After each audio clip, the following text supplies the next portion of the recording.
el PDF del libro. ¿Mm? Perfecto. Muchas gracias, Franco. Muchas gracias. Buenos días.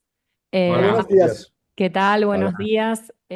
Bueno, ahora vamos a, buenos días acá, que es una mañana bastante, bueno, fresquito, otoñal, que los recibimos. Vamos a Piacere Francesco di averla con noi. Eh, y vamos a dar comienzo a la conferencia del profesor Francesco Benigno, que gentilmente aceptó participar, compartiéndonos sus largas reflexiones de largo aliento sobre las revoluciones.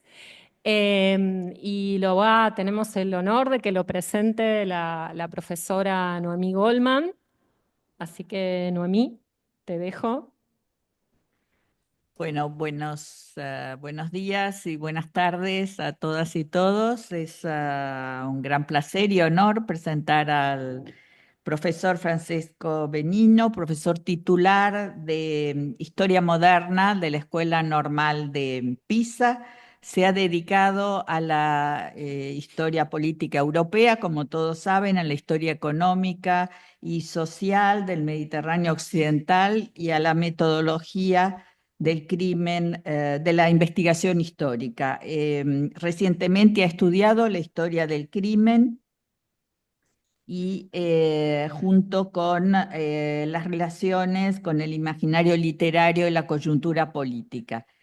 Ha publicado muchísimos libros que se han traducido a diferentes lenguas. Voy a recordar aquí los libros publicados en español. La sombra del rey, Válidos y lucha política en la España del siglo XVII, de Alianza Madrid 1994, Espejos de la Revolución, Conflicto e identidad en la Europa moderna, Crítica Barcelona 2000, Las palabras del tiempo, un ideario para pensar históricamente, Editorial Cátedra Madrid 2013, Ensayo histórico sobre la violencia política, Editorial Cátedra Madrid 2023, y Revoluciones, su último libro, Entre Historia e Historiografía, UAM Ediciones Madrid 2023. Justamente sobre la temática de este libro versa la conferencia de hoy del profesor Benigno, titulada Repensar las revoluciones en la historia. Y al respecto voy a hacer un breve comentario que voy a retomar luego de su conferencia y voy a aprovechar también para hacer una pregunta. Lo que el profesor Benigno nos invita hoy es a repensar las revoluciones, resituando la producción del concepto en su historicidad y a partir también de una aguda crítica a algunas de las principales contribuciones historiográficas sobre el tema que moldearon a la reflexión y a la producción historiográfica sobre las revoluciones durante las primeras 2 décadas del siglo XXI. La revolución, nos dice Francesco, acabó así eclipsándose a sí misma tanto en la percepción corriente como en la práctica historiográfica, hoy, y ese es el gran desafío de su reflexión. Él parte de la constatación de una evidente pérdida de interés público que está viviendo actualmente la idea de revolución, y al mismo tiempo esto constituye una oportunidad para que los historiadores se acerquen a ella con nuevas miradas, de otra forma, de una forma más libre y sin mistificaciones. Invito, por tanto, al profesor a presentarnos su conferencia. Muchas gracias a Silvina y a usted para la invitación y para poder exprimir mis ideas con vosotros aquí ahora. Las revoluciones de hoy ya no lo son lo que eran, es decir, no son los mismos objetos historiográficos. Quiero decir que cuando hoy hablamos de revoluciones, ya no hablamos de lo que hablábamos ayer, como tú has dicho. La historiografía las ha un poco abandonado. Y es significativo que un volumen reciente de síntesis sobre las revoluciones, como el de Donald Sassoon, ya no las identifique, extendiendo su duración hasta abarcar periodos enteros de décadas de historia e identificándolas en la práctica con la historia a largo plazo de las grandes potencias mundiales, de los estados. No era así en la época del progreso, ayer. En aquella época, las revoluciones eran los dinteles de la historia, o si se prefiere, sus pilares. Eran los acontecimientos que la dirigían, o quizá sería mejor decir que enderezaban un mundo que se resistía al avance, a veces oscuro, pero ineluctable, de la modernidad. Por supuesto, esta progresión de lo moderno, o sea, si quiere, esta modernidad progresiva, podemos decir, no se concebía como unilineal y siempre activa. Concibió retrocesiones, resistencias e incluso esos retrocesos. Y las revoluciones estaban siempre vinculadas a esas resistencias. Dependían de ellas, las encarnaban, las interpretaban, pero el resultado final seguía siendo el de un avance que tarde o temprano acababa conectándose al camino de una ineluctable modernidad en fieri. En el centro de esta visión de la modernidad se encontraba no solo una liberación cultural de los grilletes de la estrechez ideológico-religiosa católica medieval, sino también el avance económico, el desarrollo científico y tecnológico y sobre todo el crecimiento cultural desentrañado entre las oportunidades que ofrecía la reforma con respecto al monolitismo religioso y las que surgían como resultado del libre pensamiento, especialmente de la Ilustración. Y este avance, en cierto modo estrechamente ligado al desarrollo tecnológico y al de los intercambios, al del comercio, se fundió con una perspectiva de liberación colectiva que apuntaba a formas de crecimiento social global, a la ampliación de la opulencia y finalmente al socialismo.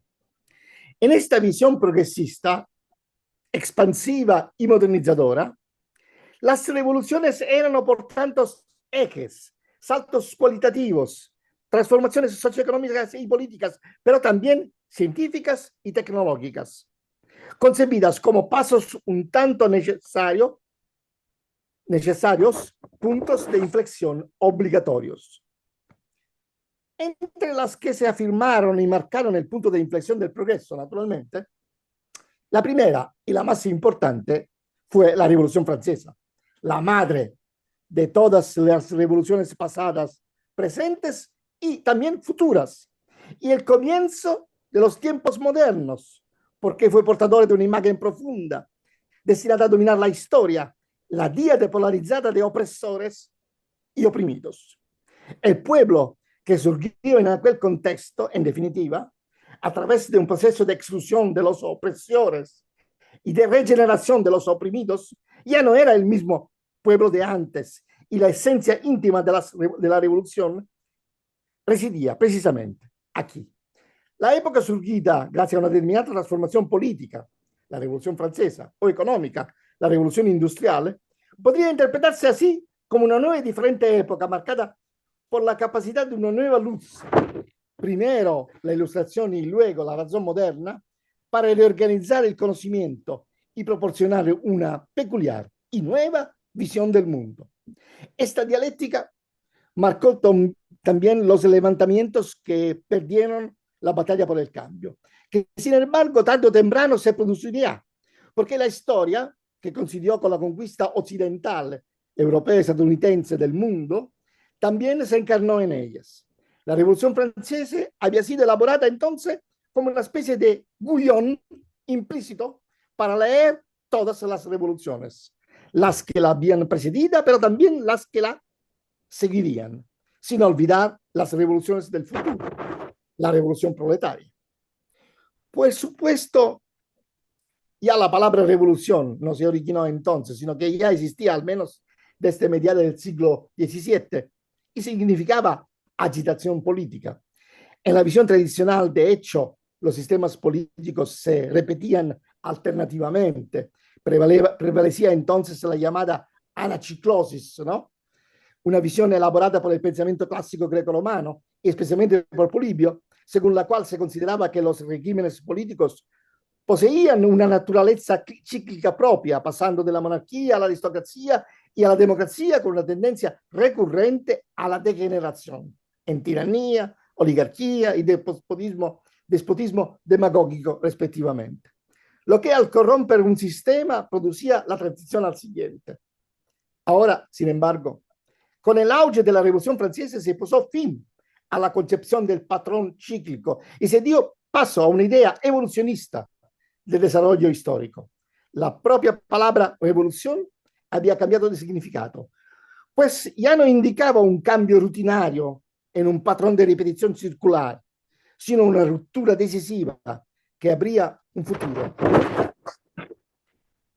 En esencia, a partir de entonces, esta palabra ya no solo significaba un cambio en el sistema de gobierno, sino una transformación global que separaba el ayer del hoy, abriéndose a una mañana diferente. La historia se concebía como un camino ciertamente accidentado, jalonado de giros y recodos, pero no por ello menos progresivo, una especie de autopista hacia el nuevo mundo. En él había hitos, puntos de inflexión decisivos, las revoluciones, momentos de grandiosa autoconciencia colectiva que expresaban y afirmaban la necesidad de algo nuevo y que a pesar de los altibajos, al final se imponían ineluctablemente, marcando la victoria del más sobre el menos y del bien sobre el mal. Las revoluciones, en otras palabras, como marcadores de la historia y como raíces del moderno.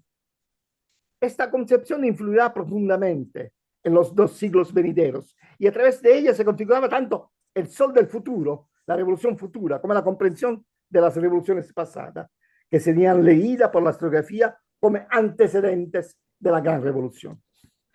Luego, hacia final del siglo XX, con el fracaso manifiesto de la experiencia comunista soviética y el agotamiento del socialismo como lenguaje político de la descolonización, la idea de la revolución quedó empanada. Así triunfó un uso universal, en cierto modo triunfalista del término, destinado a indicar no solo todas las convulsiones y cambios de régimen, sino también el cambio impersonal producido por la difusión de la innovación tecnológica, la así llamada revolución digital que utilizamos, ¿no? Se agotó así su percepción como pasaje político esencial para la victoria de la modernidad sobre los grilletes entreñidores del atraso, al tiempo que surgieron dudas sustanciales sobre la sostenibilidad de un desarrollo ilimitado e imparable y se multiplicaron los adjetivos destinados a definirlo mejor. La revolución acabó así eclipsándose a sí misma, tanto en la percepción corriente como en la práctica historiográfica.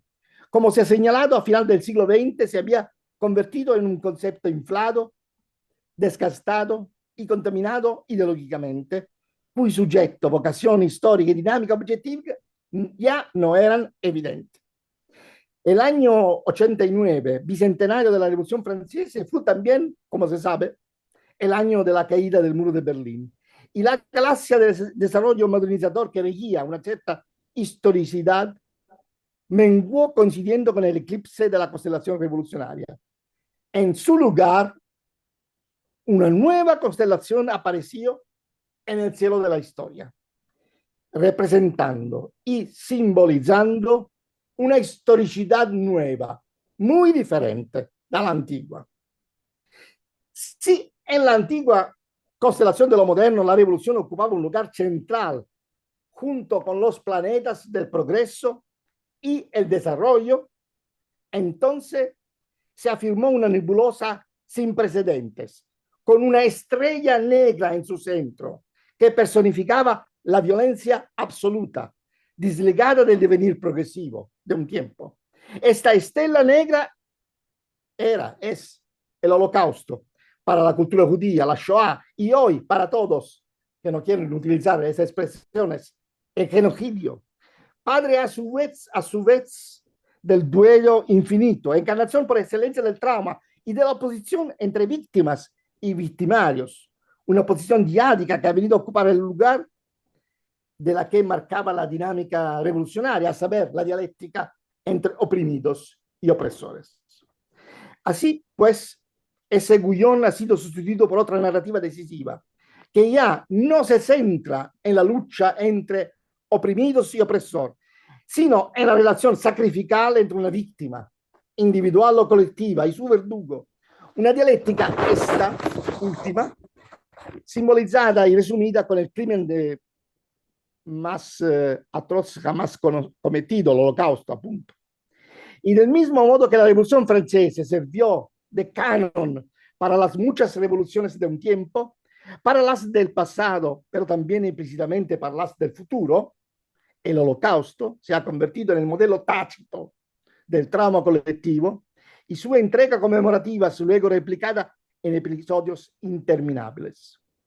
En otras palabras, una narrativa sociohistórica esencialmente épica ha llegado a su fin, sustituida por una narrativa litúrgica y trágica, centrada en la experiencia del sufrimiento, algo que da lugar a la repetición más que a la catarsis, a redimir la tragedia reviviéndola, pero no superándola por completo. En consecuencia, todos estamos implicados como víctimas o como verdugos en el drama. Es decir, el mal ya no es el producto de un tiempo pasado considerado primitivo, como prometía la tranquilizadora narrativa progresista, ni es concebible como confinado a otra sociedad, una sociedad primitiva y bárbara que no nos toca. Por el contrario, el mal se encuentra en el lugar donde no se lo espera, en el corazón de la nueva condición del tiempo presente. Una diferencia sustancial entre la nueva constelación que ahora alumbra una historicidad distinta y más actual y la antigua constelación progresista radica evidentemente en una nueva articulación del pasado, del presente y del futuro. Una historia progresista, racional, hegeliana, marxista, marcada por etapas o fases delineada en un sentido evolutivo y un tiempo ordenado en un sentido lineal, ha sido flanqueada y contrastada por una historia agnóstica, emocional, centrada en el retorno cíclico y de hecho en el llamado drama del eterno retorno. La primera, la historia tal y como la hemos conocida, era una narración filtrada por la pericia de intérpretes profesionales. La segunda, inspirada en la idea de que la historia es una disciplina demasiado importante para dejarla en manos de los historiadores, es una historia democratizada, por así decirlo, y por tanto dominada por profesionales de los medios de comunicación, periodistas, comentaristas, divulgadores. Una historia centrada por consiguiente no tanto en la figura del mediador profesional, el historiador, sino en la del testigo presencial, el que se supone que puede contar las cosas como realmente sucedieron. De ello se desprende que en el centro de la reflexión historiográfica sobre las revoluciones se encuentra ahora una lectura vivencial e incluso emocional del acontecimiento revolucionario, entendido como un drama colectivo abierto a la dimensión sacralizada de la violencia y del trauma ligado a ella. El complejo entramado entre los ecos del pasado y las visiones del futuro en la composición del presente, una vez liberado de las ataduras de la clasificación ideológica y estructural, se investiga entonces a partir de las representaciones discursivas elaboradas por los actores históricos, es decir, a partir de la narración del yo, de una experiencia memorial considerada inalienable y decisiva, convertida en crucial por una especie de sacralización de la memoria.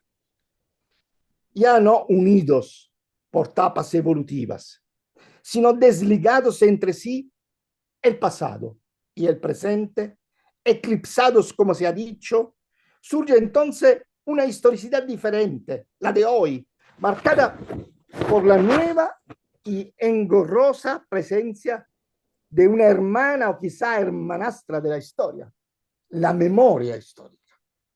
Sí, para la historia, tal y como la conocíamos, el foco interpretativo central era el acontecimiento que permitía el impulso civilizador de expresarse a través de su eje, la revolución. Para la historia memorial, el punto de ataque, originario y mítico, reside ahora en el trauma, acontecimiento dramático capaz de transformar el mundo, no porque constituya la etapa necesaria de un camino preestablecido, sino porque afecta dramáticamente a la vida de las personas, las de una identidad nueva y diferente y marca su existencia. Y mientras que en el primer caso la comprensión de un acontecimiento es un fenómeno intelectualmente complejo, que suscita una causalidad sofisticada, a veces de largo plazo, articulada, compuesta. En el segundo, la comprensión da paso a la identificación, a un súbito proceso emocional de identificación. En este proceso de cambio destaca el diferente papel desempeñado por la violencia, antes considerada como un apéndice desagradable, pero inevitable del cambio histórico, una especie de daño colateral, podemos decir, algo que podía ponerse entre paréntesis, porque estaba subordinado al esencial, es decir, a la construcción del mundo nuevo. La violencia se ha convertido, entre tanto, en el principal focus de atención. Perdido en la niebla, este anzuelo del futuro que unía la historia y la arrastraba consigo, es como si un cierto régimen de temporalidad hubiera implosionado, dejando un presente inerte para cultivarse a sí mismo o para replegarse en el vórtice del pasado. Y en su agujero negro, el trauma. Esa tormenta que sopla desde el cielo, de la que escribió Walter Benjamin, este viento de progreso en el que quedan atrapadas las alas del ángel de la historia por él, ha dejado, por así decirlo, de soplar. Y las consecuencias han sido particularmente visibles en el caso de las revoluciones, que han dejado, tanto en la sensibilidad como en la investigación de los historiadores, de ser acontecimientos monumentales para convertirse en tragedias colectivas, marcadas por la confluencia dramática del bien y del mal. De ahí el cambio de énfasis en su naturaleza. De fenómenos objetivos cuyas causas y efectos deban investigarse a experiencias colectivas compartidas, en la que debe analizarse sobre todo la dimensión subjetiva, con especial atención a las opciones éticas y valorativas implicadas. De ahí también la prevalencia del concepto de guerra civil, con su pretensión de neutralidad ideológica como principal herramienta heurístico. Esta predilección por una historia vivencial y por la subjetividad revolucionaria asociada también ha encontrado alimento en la atención más general prestada a la dimensión psicológica, ¿no? Y a esa tendencia que se ha hecho habitual denominar historia de las emociones. Así han surgido repetidos intentos de indagar en la dimensión traumática de la política a través del concepto de miedo y de la construcción de figuras que los encarnan. Se trata de aquella representación que giran en torno a la teoría de la conspiración y el síndrome y la psicosis conspirativo, y que en su extremo desde la Gran Peur del 89 hasta la leyenda de las maquinaciones judaicas de los falsos protocolos de los salvadores de Sion, tienden a desvelar el arcano del trauma original, y sea el terror revolucionario o esa suerte de plano inclinado que conduce al exterminio masivo del siglo XX. Sin embargo, este recurso a las emociones como un hecho natural y tendencialmente ahistórico no es tanto aceptable desde una perspectiva histórica, ya que a través de él se tiende a estudiar sus efectos y tener en cuenta el hecho de que los actores históricos tenían sus propias ideas sobre lo que eran las emociones. Se ignora así, en otras palabras, el tejido cultural que las informaba y por el cual sentimientos como el amor, el odio, la alegría, el miedo, se concebían y por tanto se percibían de diferentes maneras en diferentes épocas y lugares. En la Europa del siglo XVII, por ejemplo, lo que hoy llamamos emociones se denominaban ampliamente pasiones, objeto de impresionantes intentos de teorización que no solo resulta anacrónico, sino también engañoso ignorar. Es más, convertir las emociones naturalizadas en una especie de motor inmóvil de ciertas dinámicas traumáticas especialmente sensibles en los acontecimientos revolucionarios, tiene el defecto de omitir los intentos conscientes de controlar y manipular la esfera pública y el imaginario colectivo. Intentos que, a su vez, dependían de un sentimiento común, compartido, de lo que era el pueblo o la multitud y de cómo se podía influir y condicionar su sensibilidad. En un plano menos tradicional y más influido por el giro hermenéutico, existe también la orientación actualmente definida como culturalista, que pretende exaltar el poder performativo autónomo de los discursos, destinado a convertirse en protagonistas del relato histórico en lugar de los individuos y de las asociaciones.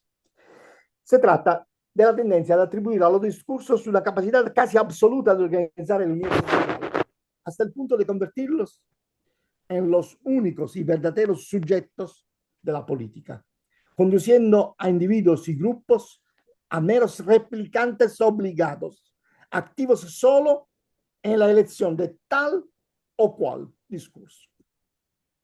De manera no muy distante de esta última, paralela, aunque diferente, se ha después afirmado más recientemente una especie de deriva funcionalista en el molde lumaniano, precisamente en el campo de los estudios revolucionarios, por lo que los sistemas de comunicación se colocan en el centro de la investigación, como los verdaderos y, de hecho, únicos sujetos de la comunicación. De ahí una creciente atención en el caso de la época moderna, por ejemplo, a los informes anónimos y automáticos, como los avisos y las gacetas, para la difusión y circulación de ideas, incluso heterodoxas, pero que en cierto sentido prescinde de su fabricación y contenido específico, una aplicación palpable, aunque a menudo bastante inconsciente, de la famosa tesis de que el miedo es el mensaje.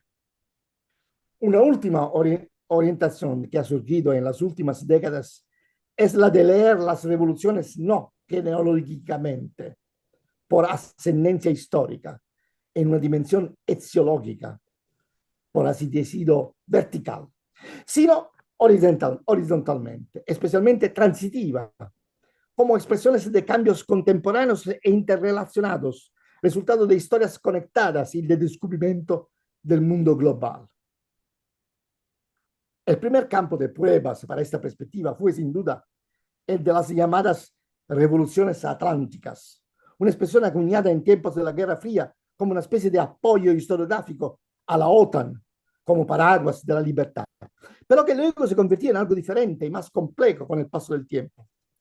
Sobre todo porque en la historiografía estadounidense ha surgido la referencia crucial a la dimensión de la identidad racial y étnica. El giro historiográfico que se produjo en el caso de la revolución haitiana de Haití es muy significativo en ese sentido. Iniciada en el 91 como una revuelta por la abolición de la esclavitud, facilitada posteriormente por la liberación de los esclavos adoptada en 92 por la Asamblea Nacional Francesa y concluida en 1804 con la independencia de la colonia, en su día fue considerada un subproducto de las ideas de la Ilustración y de la Revolución Francesa, mientras que en los últimos años ha cobrado una extraordinaria atención histórica. Yo estoy explicando por qué. Mientras la Revolución Francesa entraba, como hemos visto, en una especie de cono de sombra, la Revolución haitiana se perfilaba como la revolución antirracista por excelencia, capaz de expresar valores de gran actualidad y que en esencia hablaba más y mejor a nuestro tiempo, ya que no solo era antiesclavista, sino también nacionalista y racial. En el centro de un escenario especializado, se abrieron paso pues los estudios sobre el desplazamiento de los voluntarios en armas, sobre los hombres que fueron a morir por la patria de otros y a exportar la revolución. Una dimensión en efecto que fue un tanto descuidada por una historiografía tradicional centrada en cánones esencialmente nacionales, y la que ahora se devuelve merecidamente la centralidad, no a diferencia de lo que ocurre en parte con el otro fenómeno internacional, la inmigración anarquista a escala mundial, durante mucho tiempo marginada por la preferencia concedida al movimiento socialista. Esta visión, que tiene el mérito de ser extensible a otras zonas, por ejemplo el Mediterráneo, tradicionalmente algo descuidadas en esta perspectiva, tiende sin embargo no pocas veces a intercambiar la comparación con la causalidad y a hacer de la contextualidad un principio de explicación. La actualidad también ha supuesto una especie de estímulo a raíz de acontecimientos que se han considerado como una especie de retorno de la revolución, aunque fuera inusual y difícil de encuadrar en la fenomenología tradicional. Se piensa, por ejemplo, a la primavera árabe y en las revoluciones de colores, pero también en los numerosos movimientos de resistencias y en las impugnaciones de regímenes autoritarios o despóticos que surgen en el mundo cada vez más interconectado.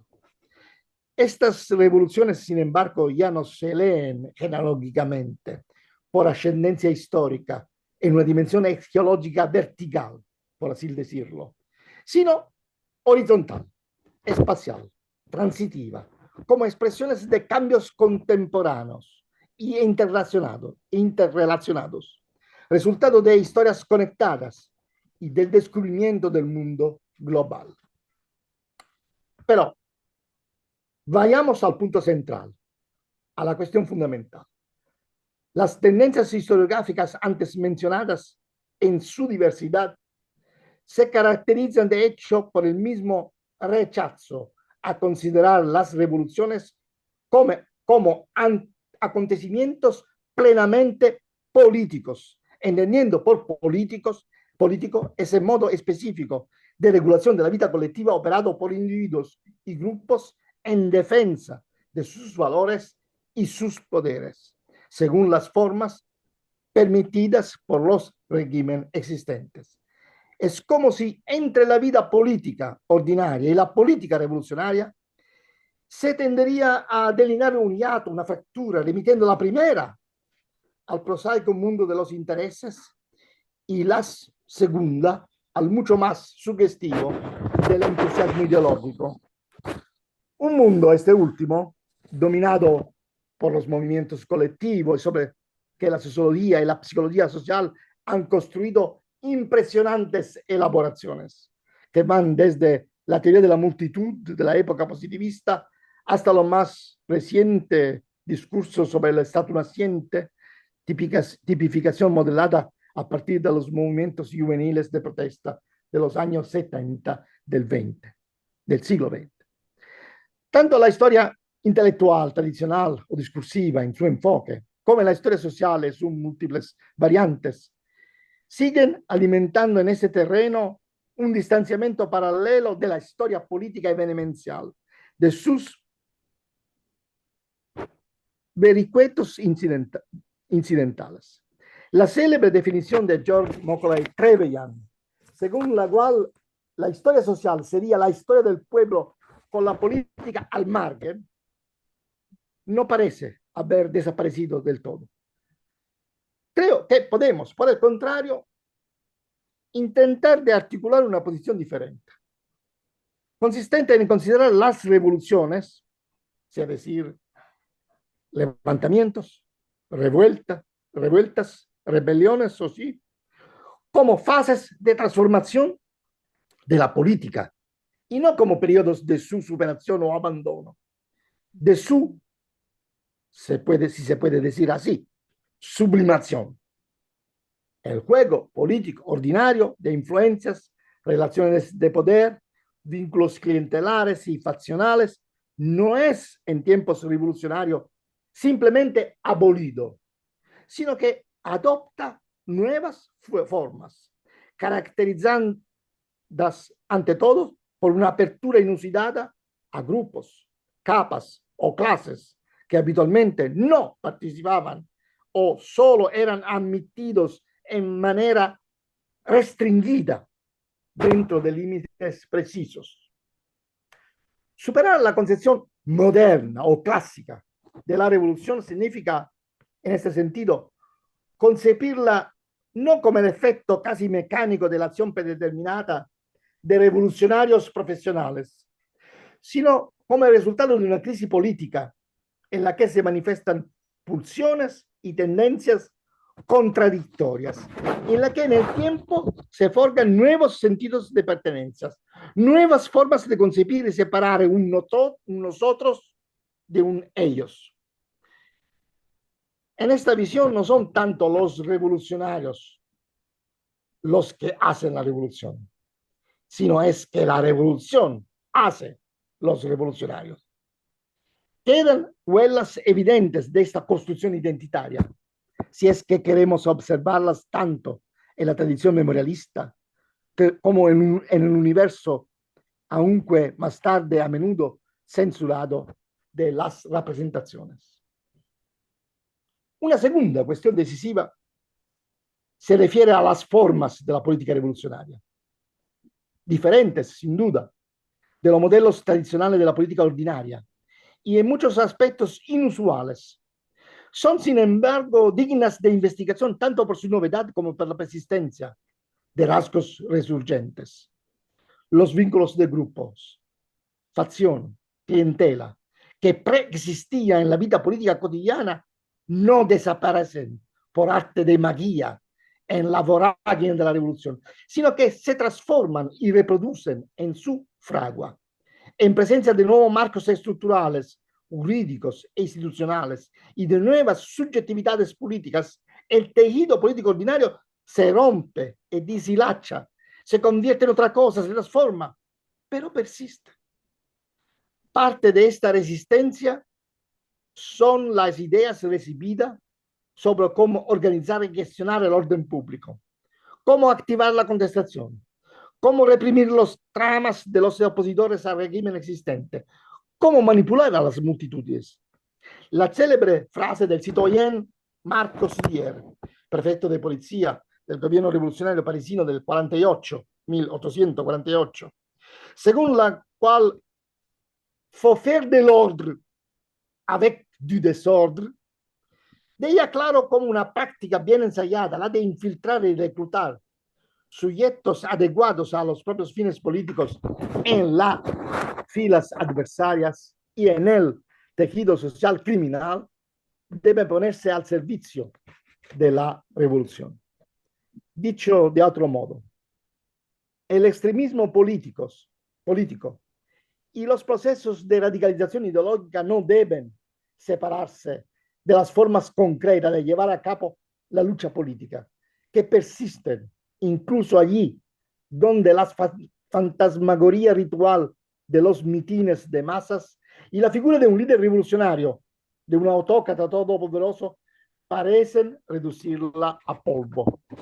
Estas diferentes formas de lucha política incluyen no solo la pugna por la asignación y distribución de los recursos materiales, sino también la competencia para la asignación y jerarquización de los recursos simbólicos, igualmente tomados del mundo prerevolucionario, pero al mismo tiempo íntimamente transformados y decisivos en la construcción del imaginario colectivo y de las representaciones simbólicas tipificadas que lo pueblan.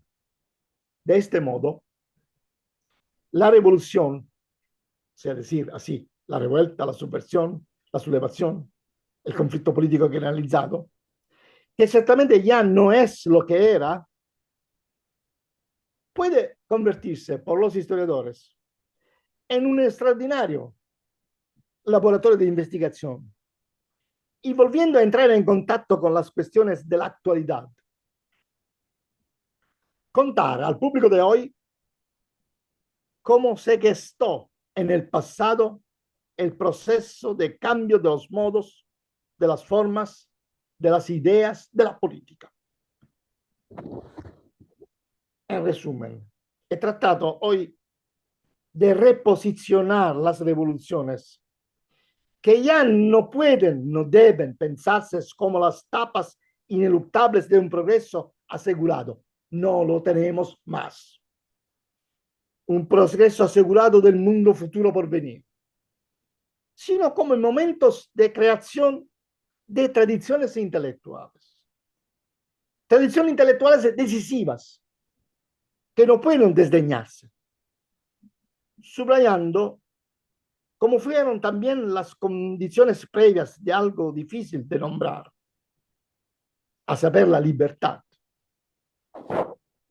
Y particularmente una serie de acontecimientos, revueltas, revoluciones, que pusieron límites al poder absoluto.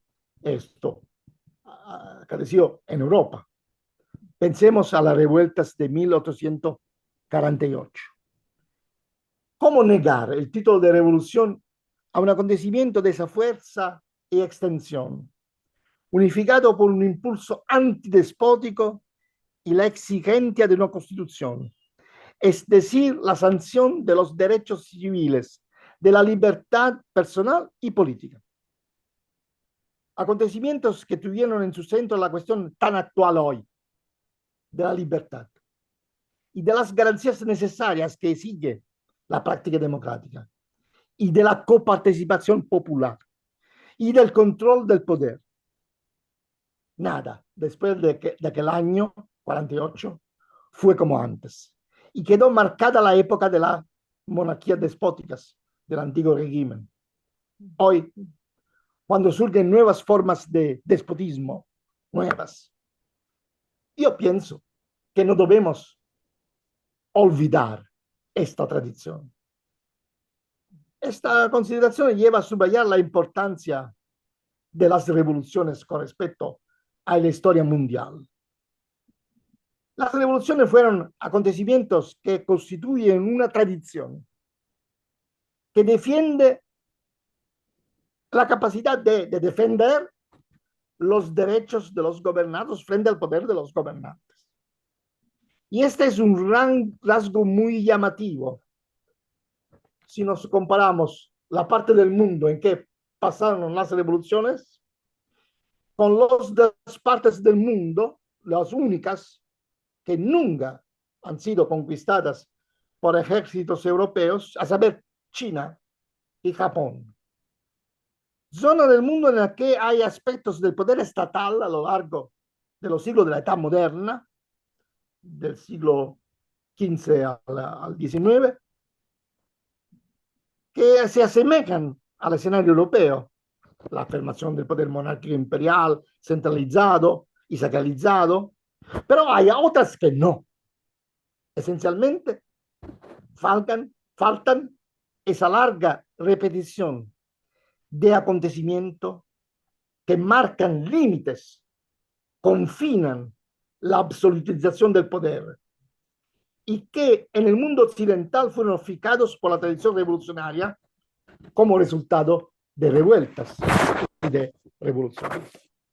En conclusión, este punto de vista permite, puede ser, vislumbrar una posible interpretación de la especificidad occidental que no se centre, como se ha hecho tradicionalmente, en la construcción del Estado.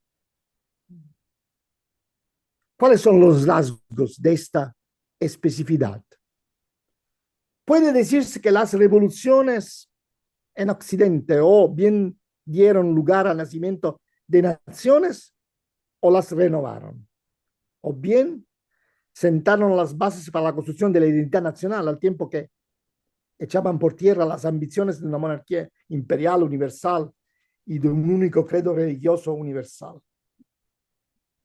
Además, las revoluciones bloquearon la tendencia del poder de los soberanos a convertirse de facto en absoluto, es decir, irrestricto, y les impidieron poder poner impuestos a voluntad, sin el consentimiento de los súbditos a través de sus representantes. Por último, quizá, las revoluciones, pusieron de relieve junto a la élite nobiliaria las presencias de otros componentes sociales que exigieron y obtuvieron en ellas un papel políticos, mujeres y hombres, encontrando espacios de representación.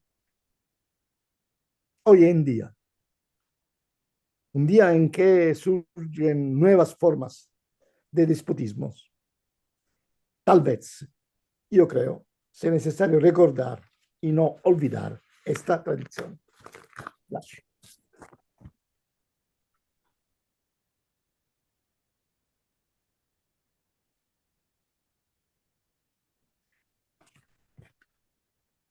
Muchas gracias, profesor.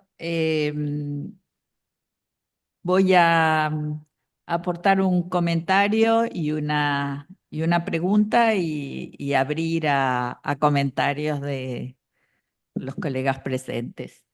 Sin duda su presentación, su conferencia y su libro plantea una serie de cuestiones sustanciales para repensar el objeto revolución. Y a propósito, a mí me gustaría establecer un breve diálogo sobre la revisión historiográfica y la vivencia de los acontecimientos revolucionarios en Iberoamérica, en el espacio de la conmemoración de los bicentenarios de las revoluciones de independencia. Porque allí se presentaron, fue una conjugación de dos momentos, un momento celebratorio, vivencial, es decir, que ponía en escena las percepciones comunes o el sentido común de las revoluciones que se iniciaron estas conmemoraciones a partir de del 2010, perdón, y en adelante, de acuerdo a cómo se fueron dando los movimientos revolucionarios en los distintos países de América Latina. Y también fue un momento de síntesis de la labor historiográfica. En relación con la puesta en escena, la vivencia de de las revoluciones durante las conmemoraciones, sin duda hubo un gran entusiasmo y un consenso muy general en relación a cómo celebrarlas y cómo vivirlas, porque estaba presente de alguna manera algo que había recorrido la enseñanza primaria en muchos de nuestros países, y es el mito de la nación. Las revoluciones como el inicio, como usted mencionó, de las nuevas naciones. Y en ese mismo momento la historiografía ya venía produciendo y discutiendo este mito de origen. Y justamente desvinculando al acontecimiento revolucionario de este momento originario, mistificado, y ubicándolo como un acontecimiento plenamente político. Y eso fue una de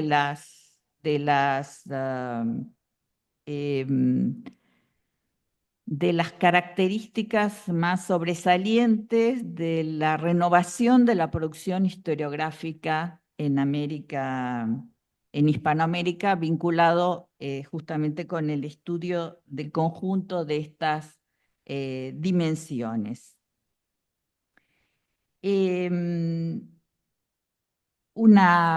De alguna manera, una síntesis de eso se dio en el marco del proyecto de investigación titulado Iberconceptos, que estudió el desarrollo de conceptos políticos fundamentales. Muchos de ellos surgieron justamente con los acontecimientos revolucionarios en Hispanoamérica. Y esos estudios mostraron que la revolución en su laberinto conceptual en Hispanoamérica es reveladora de algunos de los rasgos obviamente comunes con Europa y con la Revolución Francesa, que efectivamente se constituyó en un modelo de análisis, pero al mismo tiempo muestra rasgos comunes, que obviamente los voy a sintetizar, y es la fuerte relación entre revolución, regeneración, reforma, es decir, la oscilación y distinción por parte de los actores políticos, entre una revolución auténtica y una no auténtica, entre una revolución y una guerra civil. Es decir, que la renovación historiográfica puso en duda la mítica asociación entre revolución y origen de la nación, y mostró al mismo tiempo que el proceso revolucionario, los procesos revolucionarios, son inentendibles o no pueden comprenderse si no se amplía la mirada hacia el momento crucial de la crisis, de la grave crisis de los sistemas imperiales iniciadas, la crisis política, y en 1808, que llevó a un proceso de fragmentación territorial y aparición de soberanías que no se identificaban siempre con la nación. Es decir, la reconfiguración de un espacio físico que llevó a reconfiguraciones políticas y de lenguajes. Mi pregunta es la siguiente: si el interés actual por el renovado objeto historiográfico de la revolución no cabría de alguna manera tal vez distinguir o diferenciar según las diversas experiencias históricas el lugar que tuvieron las revoluciones del siglo XIX, que fueron diferentes a las del siglo XX, o que de alguna manera en la percepción corriente y en la práctica historiográfica hispanoamericana, las revoluciones siguen siendo objetos de interés, de gran interés historiográfico, pero a partir de una dimensión propiamente política, no mística. Y en la percepción corriente, digo esto y pido disculpas, pero aparte también de una experiencia muy personal, yo estuve en la conmemoración de los festejos de la Revolución Francesa en Francia en 1989, y estuve acá en el centro de la conmemoración de los festejos de la Revolución de Mayo. Y efectivamente en Francia había un festejo y una despedida. Eso se sintió muy fuertemente.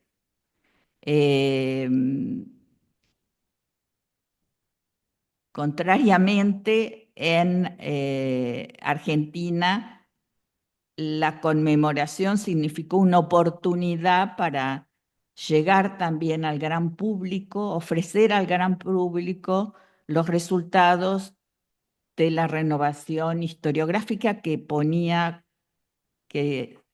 como objeto central el estudio de las distintas tramas políticas que resultaron de este proceso, ¿no?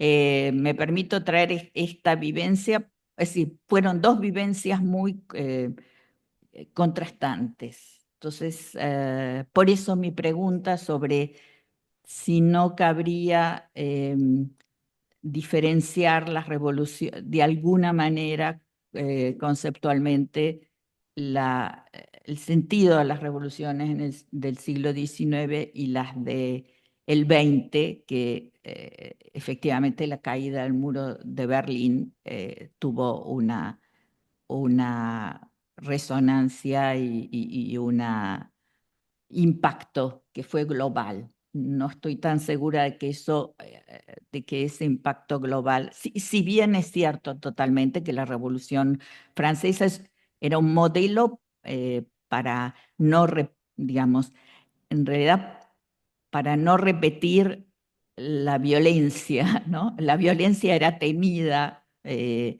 Las consecuencias de la Revolución Francesa eran muy temidas al mismo tiempo que la Revolución Francesa y la norteamericana constituían bueno, sí, marcaban el inicio de la modernidad y de la idea civilizatoria y del progreso. Bueno, gracias. No sé si me conté. Por ahí es mejor que Francesco le conteste primero a Noemí, después abrimos a otras preguntas. Es muy difícil porque yo nunca he estudiado concretamente las revoluciones de la América Latina y entiendo que hay diferencias y problemas particulares, pero este 19, aún en América Latina, es el tiempo en que todos los modelos tradicionales de convivencia social se, se hurtan, se encuentran modificaciones importantes, como en Europa, aún en América Latina, naturalmente, hay una ampliación de los grupos de gente que participa en la política, de los grupos de gente que a través de las revoluciones se encuentra en un juego nuevo que construye las naciones en América Latina pero esto es un mundo que yo no creo se puede totalmente separar de las tendencias generales que yo he intentado delinear y contrapor como usted ha hecho a esto. Esto me parece una visión un poco extrema, ¿no? Hay diferencias, naturalmente, yo no he podido poner todas las diferencias que hay también en Europa, y es solo intenté hablar de algunos tratos comunes. Claro que en América Latina estos tratos comunes son diferentes en parte de lo que yo he dicho, pero sería necesario un discurso mucho más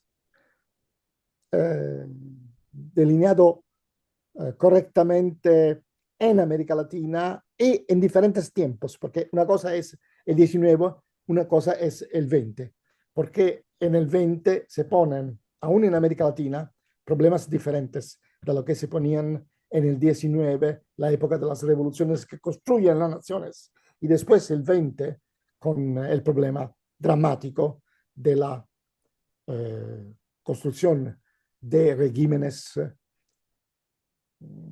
¿cómo podemos llamarlo? Fascistas, totalitarios o como quieres, militares y así, que en América Latina han sido así importantes. Así, este es un discurso muy complejo. Muchas gracias. Bien, bueno, vamos a abrir a preguntas tanto de de los asistentes presenciales como de los asistentes virtuales. Así que, sí, Carlos. ¿Sí? ¿Sí me ven? Ah, no, vamos No, a... solamente lo pregunto por usted. No, pero eso lo podemos hacer. Podemos voltear. Tenemos acá una organización. ¿Se llega a ver? No, no llega, pero bueno, no importa, ¿no? No sé. Ahí. Yo no lo veo, yo no lo veo. No, acá no se ve. Y después va a estar Pablo. Vamos a ir abriendo Esto lista ya. de... Vale, me pongo Perfecto. aquí.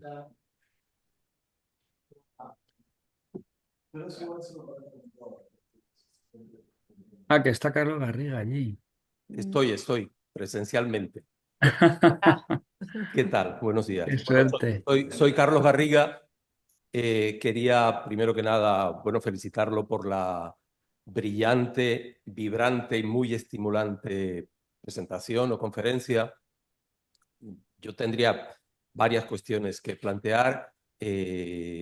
Me circunscribo a dos, quizá tres. La primera es, claro, termina planteando, si no entendí mal, la consideración o no perder de vista la consideración de las revoluciones como fases de transformación de la política, etcétera. Me llama la atención que, si no se me ha escapado, no ha utilizado en ningún momento a lo largo de su conferencia un término, una categoría historiográfica que creo yo que disputa fuertemente, creo yo no, que parece bastante claro, que disputa fuertemente en los últimos 15 o 20 años como poco, o 10, no sé, el campo a las revoluciones, que es la categoría transición, ¿no? Para explicar, categorizar, dar cuenta del cambio histórico, transición entendido, bueno, en un sentido denso, complejo, ¿no? Como paso de una situación histórica a otra situación histórica, definidas en términos de estructuras jurídico-políticas y seguramente también de mayor trascendencia social, económica, etcétera, mutuamente inconciliables. Es decir, situaciones en las cuales el punto de llegada no puede explicarse solo a partir del punto de partida, ¿no? Quisiera saber cómo encaja en su construcción esta categoría de transición, ¿no? Y luego, por otra parte, también me ha parecido entender, al final sobre todo he insistido en ello, en la idea de que, al parecer, la contradicción fundamental a la que podríamos y deberíamos prestar atención es la contradicción entre gobernantes y gobernados, la cuestión central, la libertad como cuestión central a considerar, pero el problema es que hay que definir previamente, conforme a los términos consistentes con la realidad histórica historiada, a esos sujetos y a esas categorías. De la misma manera que yo creo que con toda la razón ha criticado una historia de las emociones que no toma en consideración la teoría de las pasiones, bajo las cuales se encubren muchas de las que ahora llamamos o se pueden llamar o considera la historiografía dedicada a ello, emociones. Así también, cuando hablamos de gobernados o cuando hablamos de libertad, hay un plural mundo de debates y de definiciones que se encubre, y como sabe sobradamente, por supuesto, debajo de ella. Quiero decir que esa dicotomía en sociedades como las que evocaba Noemí, en sociedades coloniales, pues las situaciones o las conquistas o los desenvolvimientos de libertad para algunos gobernados son, sin embargo, situaciones de opresión y en ocasiones de opresión aún más pesante para otros gobernados. Pienso naturalmente en los pueblos indígenas y en todo el constitucionalismo liberal del siglo XIX y primeras décadas del siglo XX, que es abiertamente colonial. Es decir, que no reconoce ninguna diferencia en la construcción del sujeto y de los derechos que al mismo le corresponden, ¿no? No reconoce la pluralidad intrínseca a estas sociedades abigarradas, decía un sociólogo peruano para referirse a ello, no recuerdo el nombre del sociólogo. Bueno, básicamente era eso. De nuevo, enhorabuena por una conferencia tan, bueno, estimulante, realmente. bien, vamos a seguir sumando. Sí, sí, por lo menos sumamos dos preguntas más. Estaba Pablo Sánchez León y Sí. después Bueno, buenas tardes desde España. Muchísimas gracias, Francesco, por tu presentación en una línea pues ya conocida y en ese sentido yo tengo dos preguntas que hacerte. La primera tiene que ver con tu posicionamiento siempre tan interesante de observar los procesos revolucionarios siendo un modernista, más, digamos, en tu formación, por lo menos en tu especialización con los temas acerca del pasado. Y eso permite un tipo de sensibilidad que a menudo no se ha dado en los historiadores contemporáneos que han estudiado las revoluciones como un fenómeno típicamente moderno y ha favorecido una lógica más teleológica, que es la que todo el edificio clásico de la teoría social y de la historia social se terminó derrumbando y tú has sido un cronista excepcional de eso. Y sin embargo es interesante porque el desfase entre la historiografía y la teoría social se mantiene a pesar del derrumbe del paradigma, digamos, revolucionarista o de la revolución como progreso que tú también tan bien has analizado.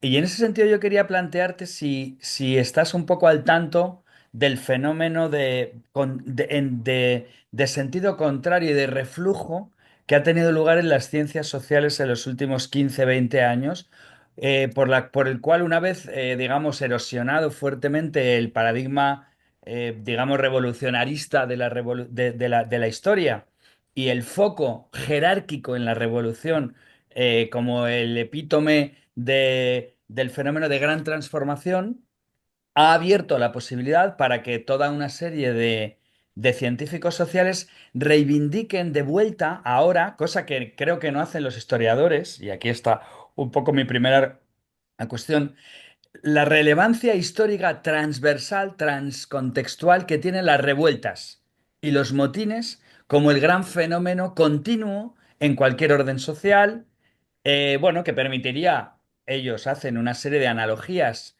que pueden parecer ahistóricas, pero que en cambio tienen un elemento en común con todo lo que se salva a pesar de la caída del paradigma revolucionario, acerca también de las revoluciones, y es considerarlas fundamentalmente como fenómenos políticos, políticos en un sentido amplio y no estrecho.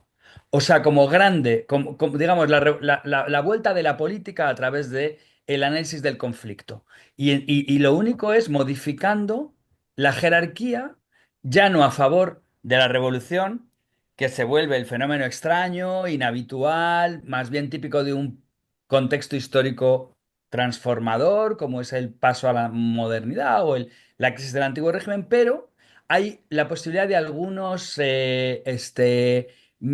comunicaciones, diálogos interesantes con la línea abierta por varios distintos autores, tanto anglos como continentales europeos, no particularmente solamente franceses, como sucede con Badiou y algunos otros, ¿no?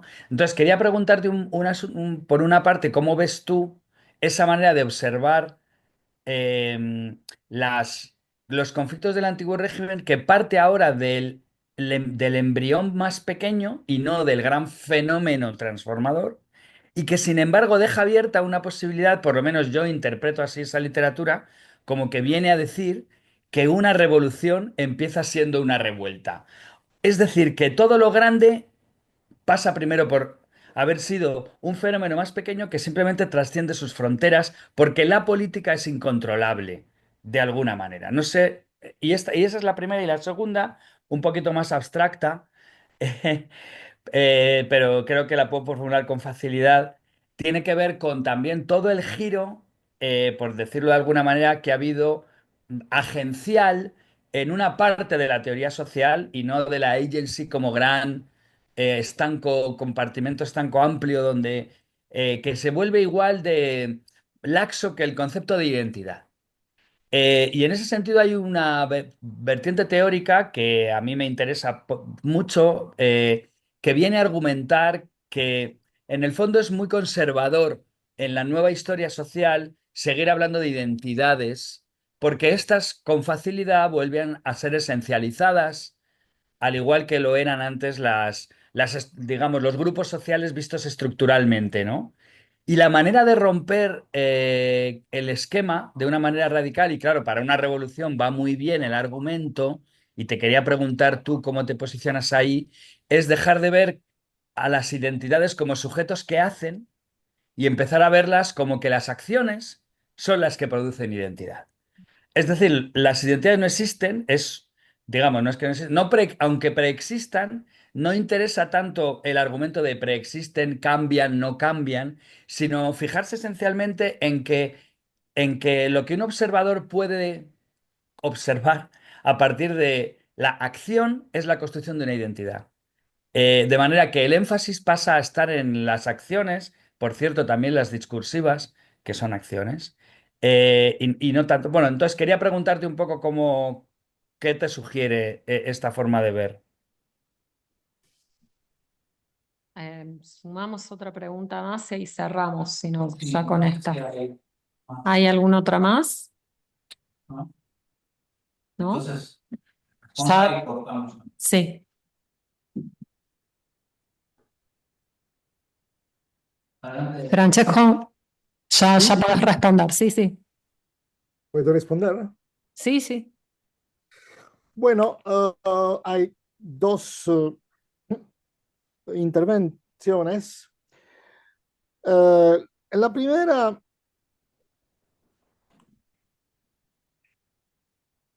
hay un punto que yo no puedo responder a todas las cuestiones que se han puesto, que son complicadas y muchas.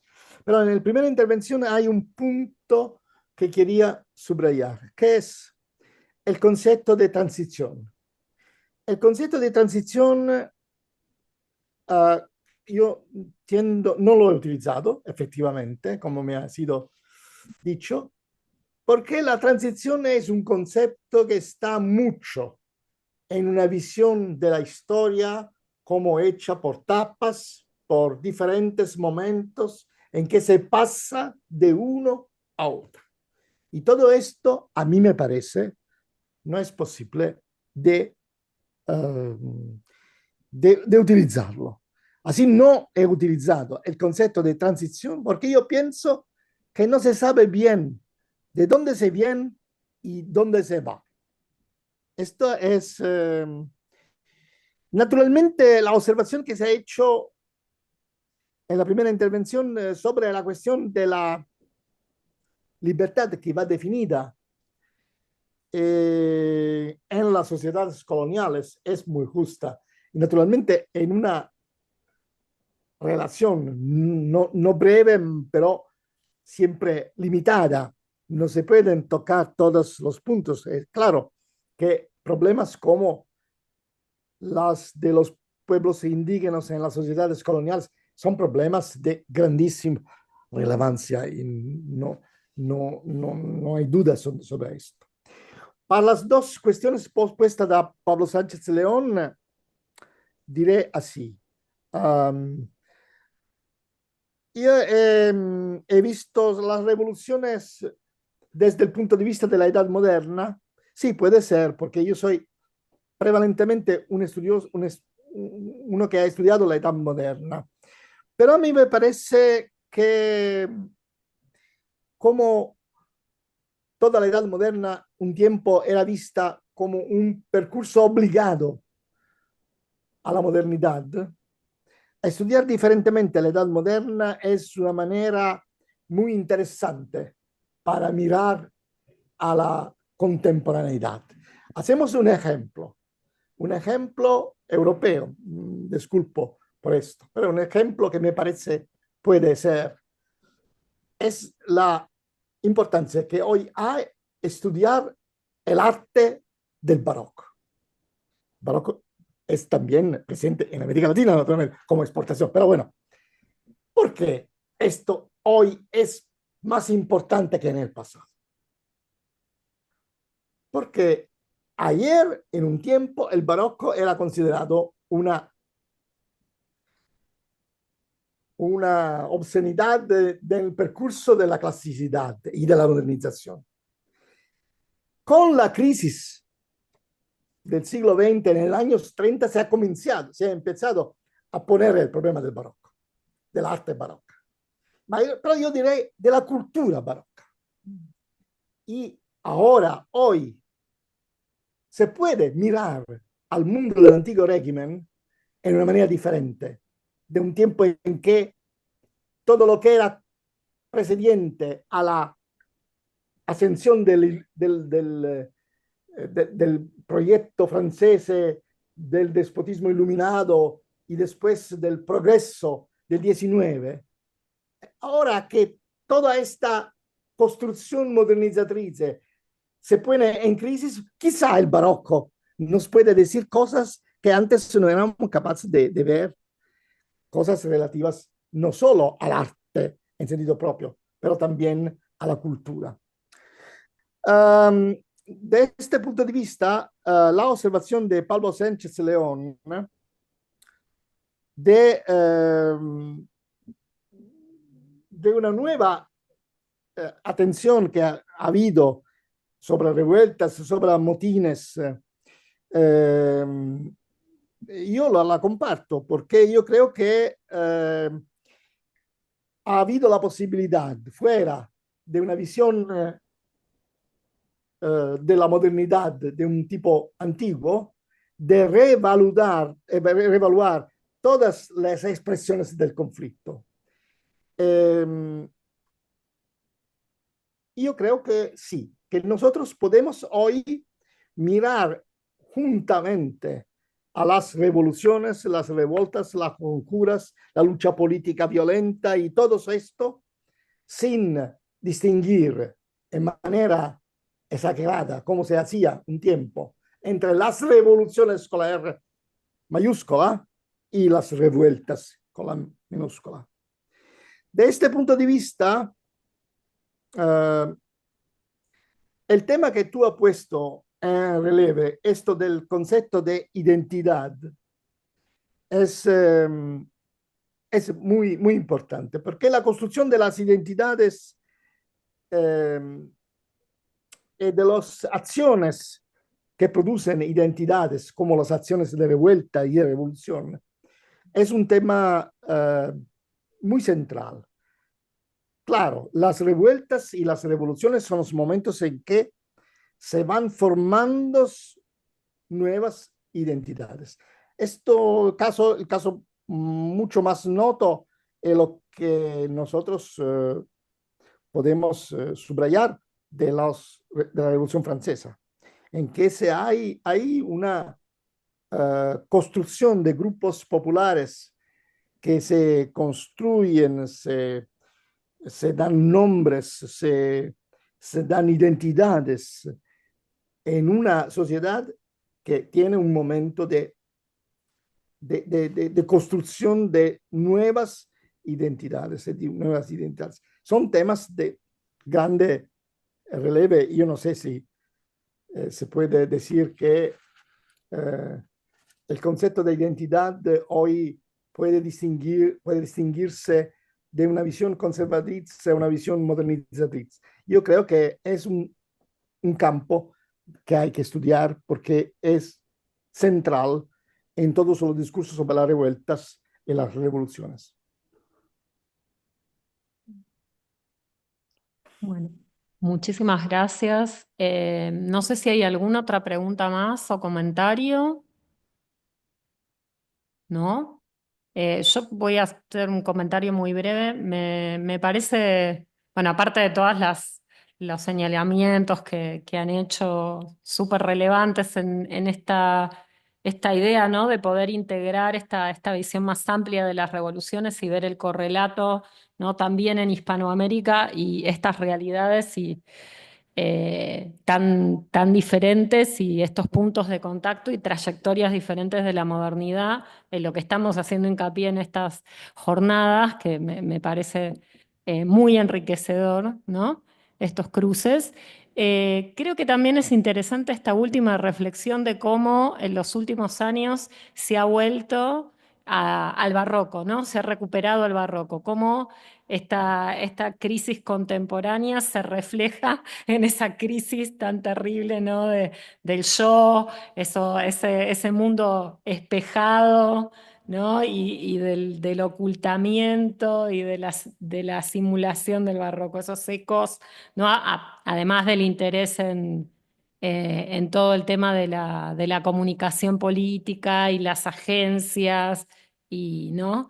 Pero en esta cuestión desde mi percepción de modernista, esto se ve, ¿no? Y acá no tenemos, nos falló la especialista en teatro y del grupo, ¿no? En teatro y barroco y demás, pero esta dimensión teatral también de la política y esta crisis del yo del barroco que de alguna manera en el presente hay un eco que nos hace volver a ese periodo tan conflictivo, que no creo que encontremos luces, no sé qué vamos a encontrar en esa vuelta, pero que sigue estimulando estudios tan enriquecedores y tan interesantes, ¿no? Se ha convertido en una fuente inagotable por ahora. Se puede añadir una cosa soltanto. Sí, Hay libros importantes sobre el arte del barroco, sí. pero no hay un libro sobre la cultura del barroco. No, sobre la política. Es más que el arte. Naturalmente el arte es fundamental, pero no es solo arte. Es ideas sobre lo que es el mundo, ideas sobre cómo se vive en el mundo, ideas. No hay un libro de, eh, de encuadramiento de una cultura del barroco, compleja, que tiene la política, pero la moral, pero la fisiognómica, pero las ideas sobre las emociones y, naturalmente, la literatura y la pintura. Todo esto no hay. No, Es no, por ahí Rosario Vilari iba como más en esa dirección con su clase, con su política barroca. Pero bueno, son cosas pequeñas que Sí. no encuadran el contexto. Y Maraval, bueno, es un clásico que tiene Maraval su ha hecho más, explicación. pero bueno, solo con prevalencia por la cultura española. Y el Italia, por el barroco, también debe ser puesta junto. Es la cultura española e italiana juntos que hacen el barroco. Y su desgracia es el hecho que la Francia va a vencer la lucha política por la prevalencia en Europa y después toda la cultura italo-española del barroco ha sido desgraciada, por así decir, de la triunfante cultura francesa. El clasicismo francés. Lo mató el clasicismo, bueno, no sé, pero ahí fue difícil. Del clasicismo francés, Sí. que naturalmente tiene componentes italianas clasicistas, pero que no acepta la parte italiana de la cultura barroca y naturalmente la cultura la España que que ha perdido la guerra, que ha perdido la guerra por la hegemonía en Europa, y después pierde también la monarquía porque la Francia se toma también a ella, ¿no? Así como se ve, yo creo que por los historiadores hay siempre nuevos puntos que se pueden estudiar. Y porque el mundo cambia, cambian las preguntas, cambian las perspectivas y nosotros podemos aprovechar de estos. Exactamente. Bueno, le agradecemos muchísimo. Gracias. Y bueno, damos cierre.